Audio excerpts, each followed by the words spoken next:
As per the title of this session, I'll be sharing some recent work from my critical literature review for my PhD. I'm about to kind of defend my upgrade proposal. So a caveat lector for today is whatever I'm presenting as part of an ongoing literature review. As the title suggests, my interest is in the question, how does policy innovation occur in the realm of offshore wind governance in Europe? And the structure of today's presentation is going to run as follows.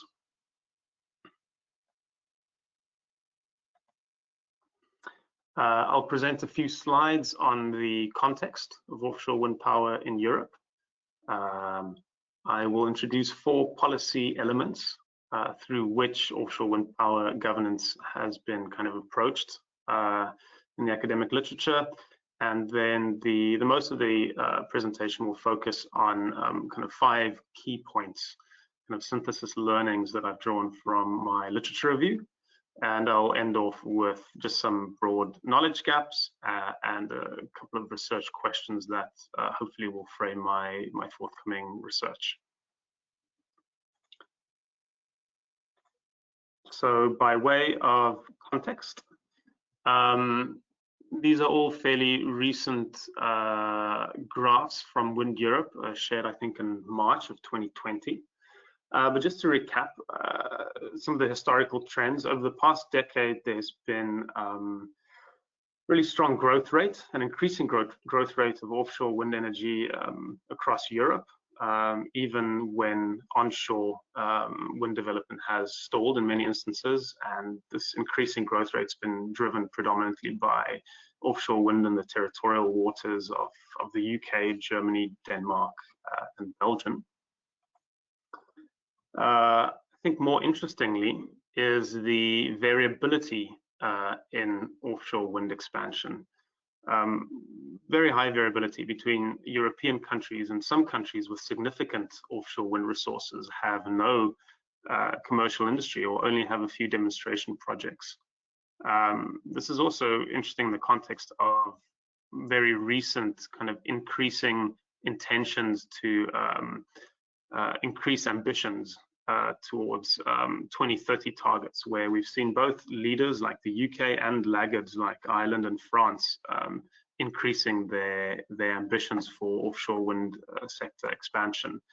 In the UK, very recently, the target has been up to 40 gigawatts by 2030. That was in the Conservative Party manifesto and Queen's speech. In France, there was recently a decree. Their multi-year energy plan has upped their ambition to about 6 gigawatts by 2028, although they have no functioning commercial farms at the moment.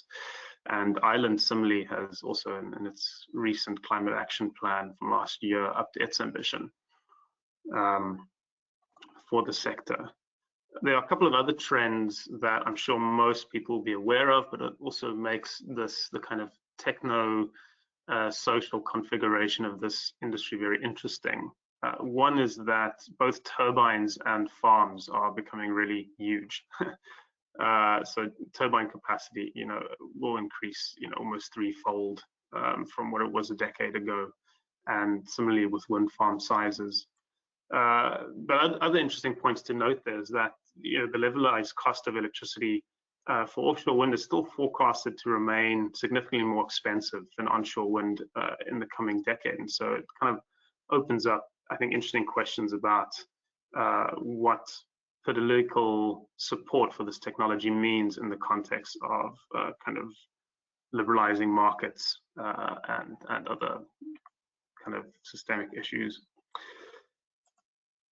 So those are some very broad contextual slides. Some of the recent literature on the governance of offshore wind has tried to understand the development of the sector through 4 policy elements.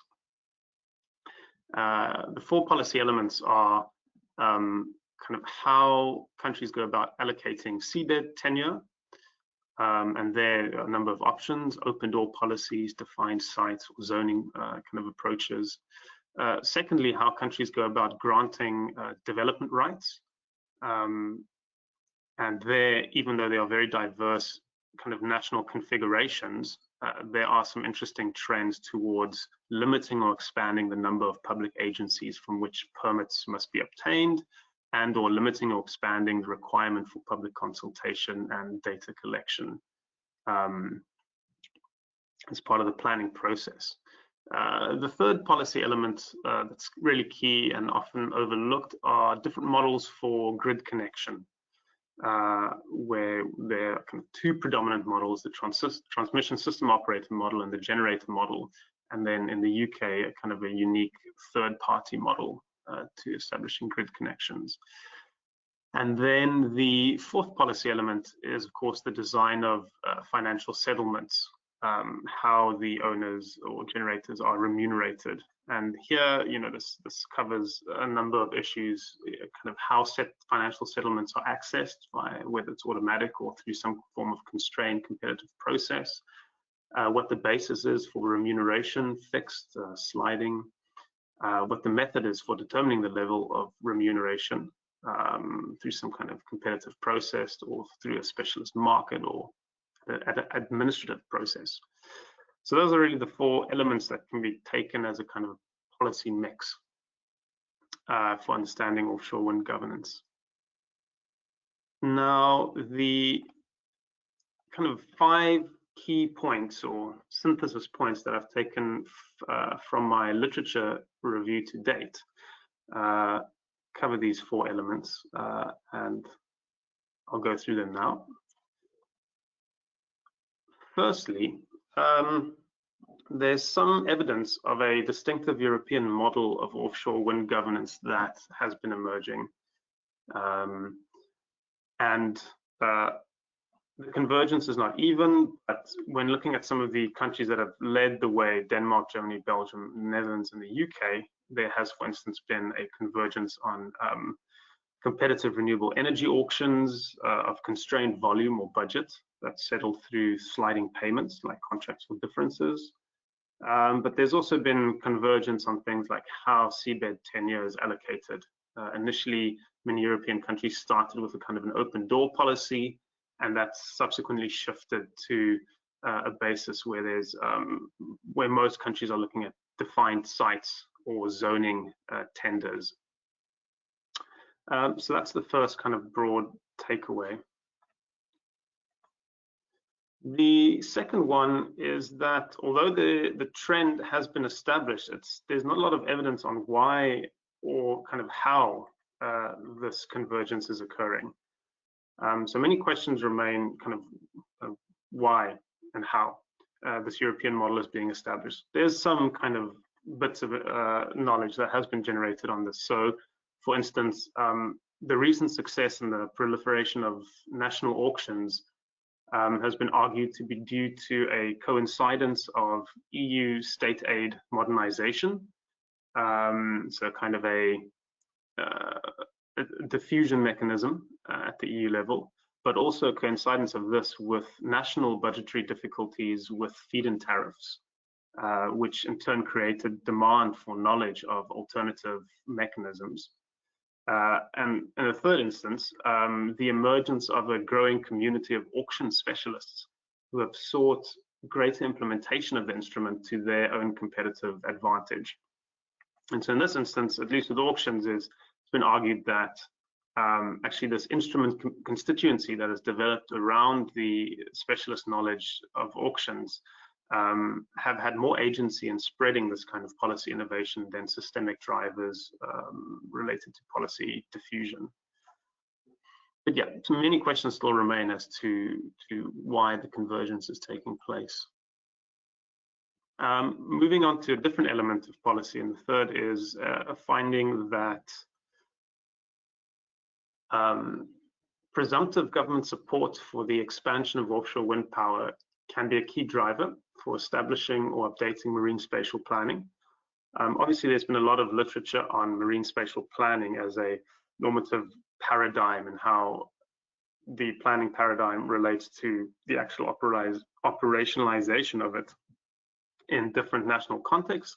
But there's less work done on how exactly the expansion of offshore wind recently has played into that. But there's some work done. So along with frequent government presumptions in favor of sectoral expansion and increasing influential offshore wind energy industry has also been found to dominate emergent national marine spatial planning processes in countries like Germany and the Netherlands. A fourth overarching finding is that, staying with marine spatial planning, the process for establishing a hierarchy between strategic plans, spatial plans, and project licensing is non-linear. So whilst policies often may seek to establish a hierarchy where strategic planning precedes and informs marine spatial plans, which in turn sets the conditions for project licensing, in practice the process is often non-linear, and historically project licensing, sectorial resource mapping, and the allocation of offshore wind zones have occurred prior to marine spatial planning and strategic plans, and have influenced them. And this, I think, raises a number of interesting questions about path dependency that has now been starting to be established, and policy feedback kind of loops in this area in particular.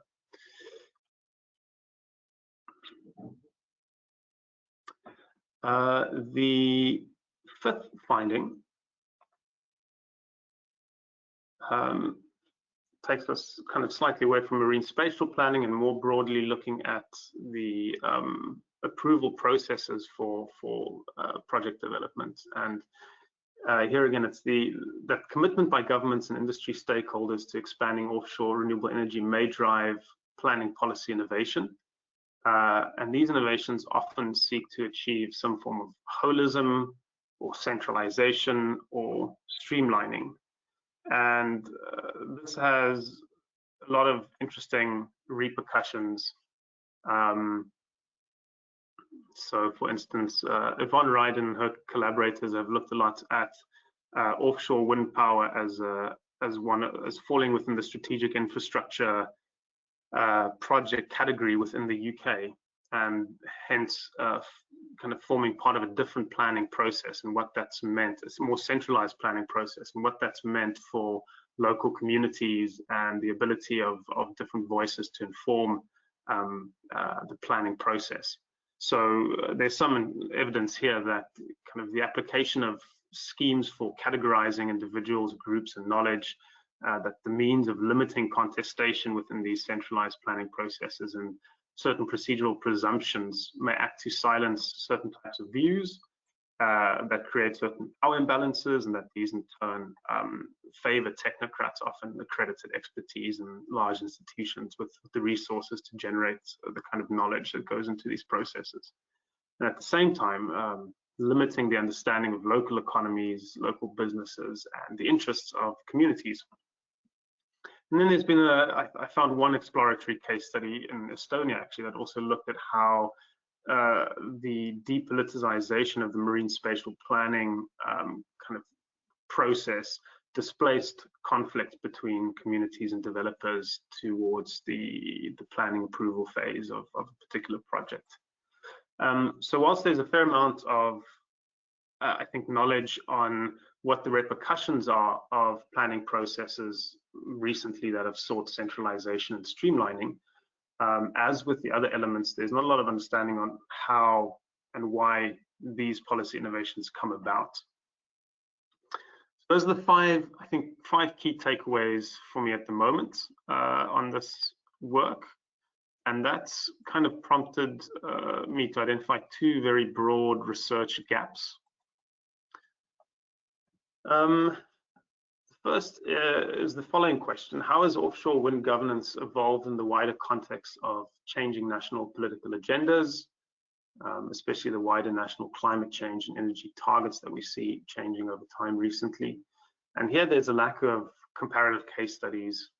They're often, not often, but the case studies that do exist are singular in nature, when I think most of the interesting learning comes from more rigorous comparative case studies, which I haven't found.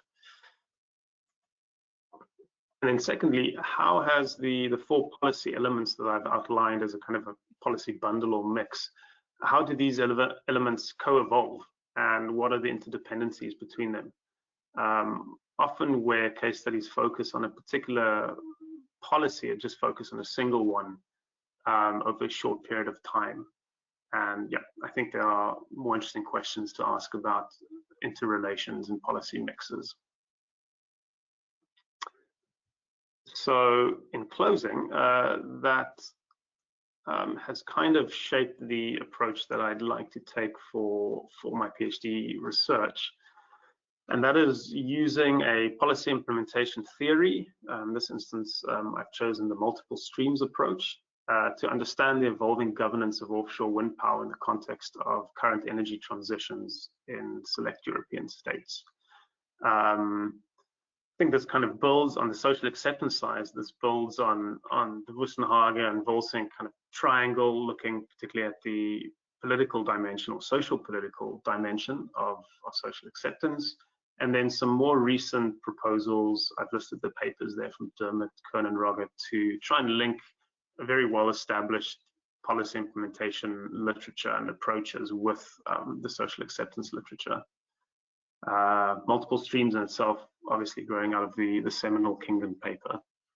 And what it is, for those of you who are not familiar with it, is it's just a very broad kind of set of heuristics that shape a case study inquiry. And we don't have time to go into it today, and that's fine. I've thrown out my three research questions there, and that's really just shaped by the three streams in the multiple streams approach. But I think I'll leave it there and maybe spare a minute or two for comments and questions. Thanks.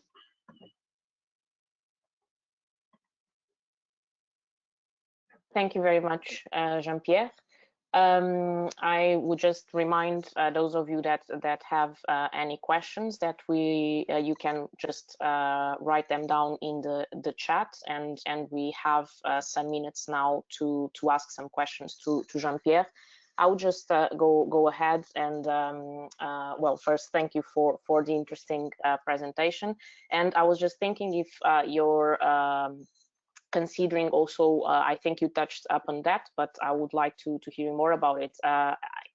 If you're thinking also about analyzing how the kind of lack of success, let's say, with other types of renewable energy infrastructures, let's say onshore wind farms, for instance, in a certain country, how that relates with how policies are being shaped for offshore wind power. Thanks for that question. It's a good one.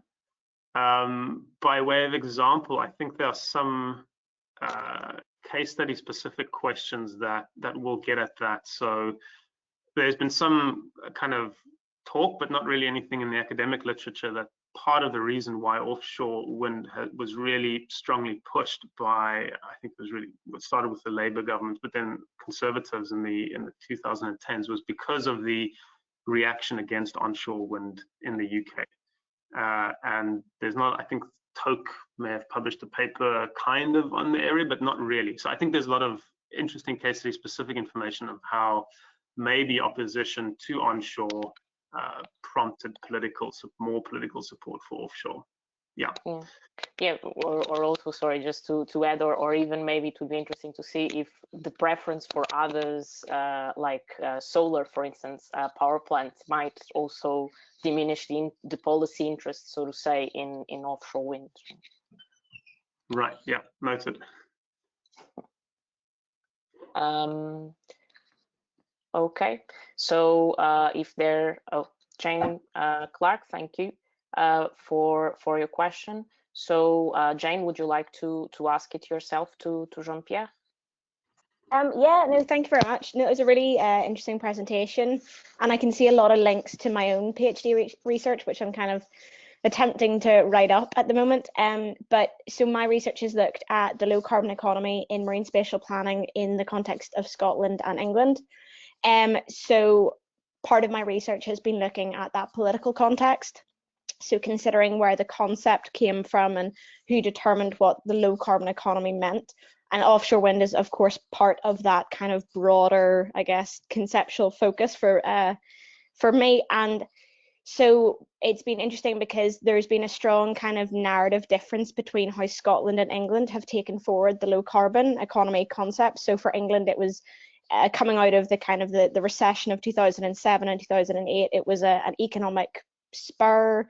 It was to restart the economy, but it very quickly became very kind of neoliberalized and very much kind of it's just an economic solution and it's an economic grab. And then in Scotland, there's kind of been a similar push for that economic recovery, but there's also been this narrative of independence, so energy independence, but also Scottish independence.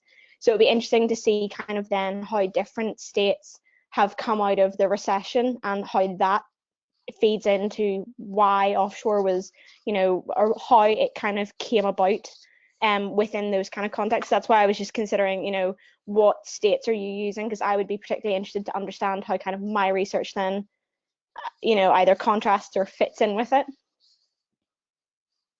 Well, thanks firstly for that sharing. That's really interesting.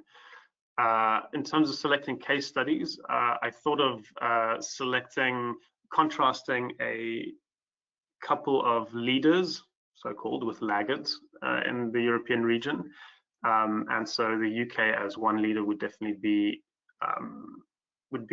probably high on my list of case study choices. I haven't thought through the devolution yet, and within the UK, how I look at the different nations and compare Scotland and England. So I think that's a good point that I need to think about. But I think almost certainly I'll look at the UK, and then on the laggard side, maybe the Republic of Ireland and France might be options. Yeah, but I will definitely be in touch with you on that, and it would be good to continue a conversation. Yeah, definitely.